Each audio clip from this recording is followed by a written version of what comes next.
রাজনৈতিক শক্তিকে অবজ্ঞা করলে দেশে চরমপন্থা তৈরি হতে পারে বলে শঙ্কা প্রকাশ করেছেন বিএনপির সিনিয়র যুগ্ম মহাসচিব রুহুল কবির রিজভী।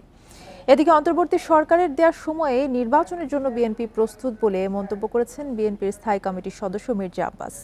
শুক্রবার রাজধানীর নয়াপল্টনে বিএনপির কেন্দ্রীয় কার্যালয়ে আলাদা অনুষ্ঠানে এসব মন্তব্য করেন দুই নেতা। এ বিষয়ে আলোচনা করতে রাজধানীর ধানমন্ডি থেকে আমাদের সঙ্গে যুক্ত আছেন বিএনপির আন্তর্জাতিক বিষয়ক সম্পাদক ব্যারিস্টার নাসির উদ্দিন আহমেদ অসীম। আপনাকে স্বাগত জানাচ্ছি ইন্ডিপেন্ডেন্ট সংবাদে। শুরুতে আপনার কাছে জানতে চাইব, রাজনৈতিক শক্তিকে অবজ্ঞা করলে দেশে চরমপন্থার শঙ্কা করা হচ্ছে, এমনটাই আসলে বলেছেন বিএনপির সিনিয়র যুগ্ম মহাসচিব। এই বিষয়ে আপনার কাছে জানতে চাইব যে কেন এবং চরমপন্থা বলতে আসলে তিনি কি বুঝিয়েছেন। ধন্যবাদ আপনাকে।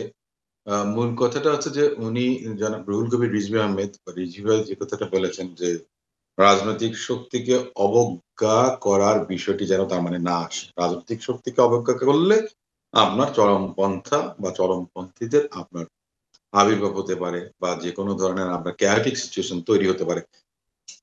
রাজনৈতিক শক্তিকে অবজ্ঞা যেন করা না হয়, এ ব্যাপারে কিন্তু উনি এটাকে রিইটারেট করেছেন। যেটা আমরা বলি যে people, government of the people, by the people and for the people, democracy, যেটার মূল মন্ত্র। এখানে উনি অত্যুক্তি করেননি। অত্যুক্তিটা করেননি এই কারণে আমি একটা কথা বলছি, দেখুন আমরা ৭১ সালে স্বাধীনতা অর্জন করেছি, ৪৭-এ আমরা ভারত থেকে ভাগ হয়েছে, পাকিস্তান হয়েছে। পাকিস্তানের বিরুদ্ধে পূর্ব পাকিস্তানের জনগণ স্বাধিকার আদায়ের লক্ষ্যে আন্দোলন সংগ্রাম করেছে এবং প্রত্যেকটা আন্দোলনে দাবি দাওয়া নিয়ে রাজপথে এসেছিল রাজনৈতিক দল এবং রাজনৈতিক দলের নেতৃবৃন্দ। বিরাজনীতিকরণের যে ধরনের প্রচেষ্টা অতীতেও হয়েছিল সেটা কিন্তু আলটিমেটলি শুভকর কোনো কিছু বয়ে আনেনি।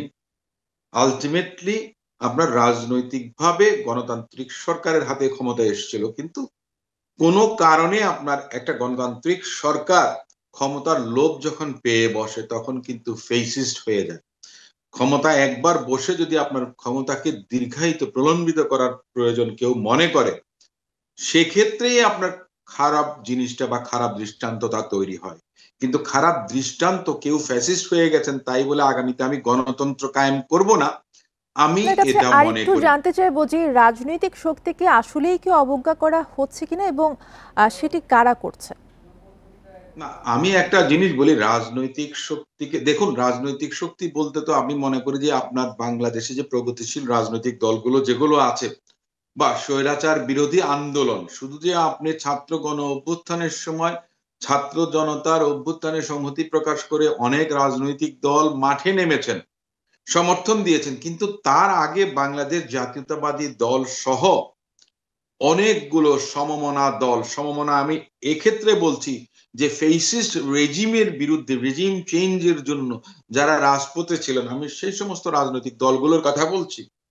আপনার আজকে বিভিন্ন রাজনৈতিক, তার মধ্যে বিভিন্ন রাজনৈতিক দলও কিন্তু আপনার সুর তুলছেন নতুন করে যে নির্বাচন আরো পরে হবে বা সংস্কার, পূর্ণাঙ্গ কিন্তু সংস্কার ছাড়া। বলা হচ্ছে যে একটি রাজনৈতিক দল নির্বাচন নিয়ে টালবাহানা করছে, তারা কারা? এবং একই সাথে আপনার কাছে জানতে চাইবো যে বিএনপি নির্বাচনের জন্য প্রস্তুত বলে মনে করেন কিনা।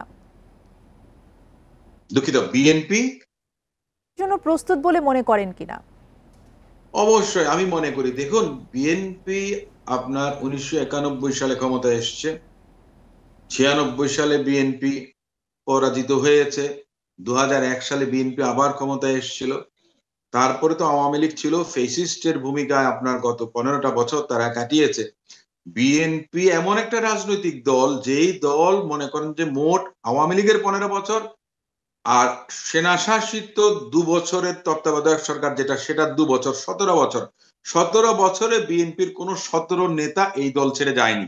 সো এটা একটা কনসলিডেটেড, আমাদের দলের নেত্রী বেগম খালেদা জিয়া এবং ভারপ্রাপ্ত চেয়ারপারসন জনাব তারেক রহমান এবং লেট প্রেসিডেন্ট জিয়াউর রহমানের আদর্শের প্রতি তারা এত বেশি আস্থাশীল, শ্রদ্ধাশীল, এই দল সব সময় যে কোনো পরিবেশ পরিস্থিতিতে সবকিছুর জন্য প্রস্তুত। আর নির্বাচন, সে তো আপনার একটা, আমি মনে করি যে একটা রুটিন বিষয়।